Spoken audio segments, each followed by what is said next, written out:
the mitigation measures that we can employ in our business to stop all this, it can be really compartmentalized into the 6 areas we talked about.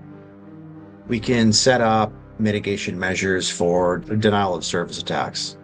And the best way to do this is just to allow and deny specific IPs through your firewall. Just set up rules to allow only for good faith actors to communicate with you and your network.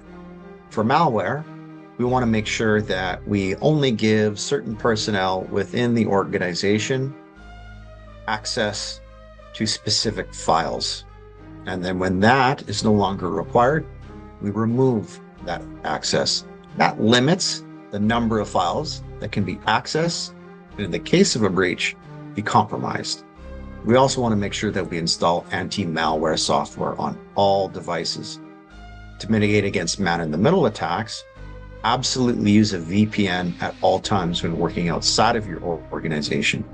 We want to make sure that we always use strong passwords and a password manager that prompts you to change those passwords every 30, 60, 90 days.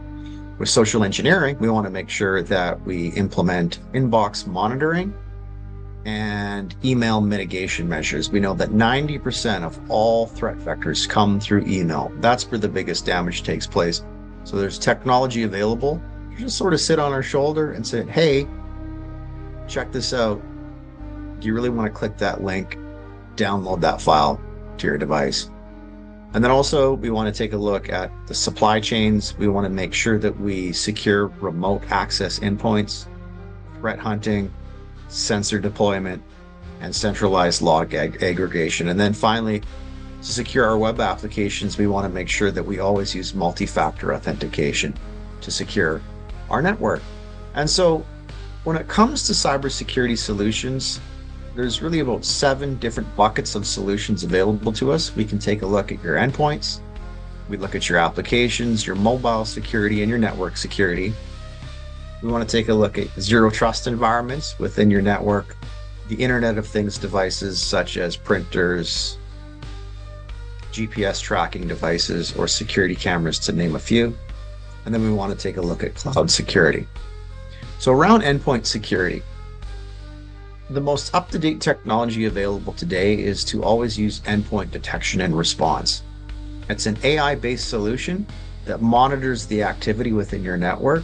There's all kinds of activity, and the volume of these logs is so vast that a human being would be hard for them to really keep up with it all. So artificial intelligence can view the traffic and all of the logs that take place and identify any sort of malicious actions in advance of a human being and take action and escalate it to a human decision making.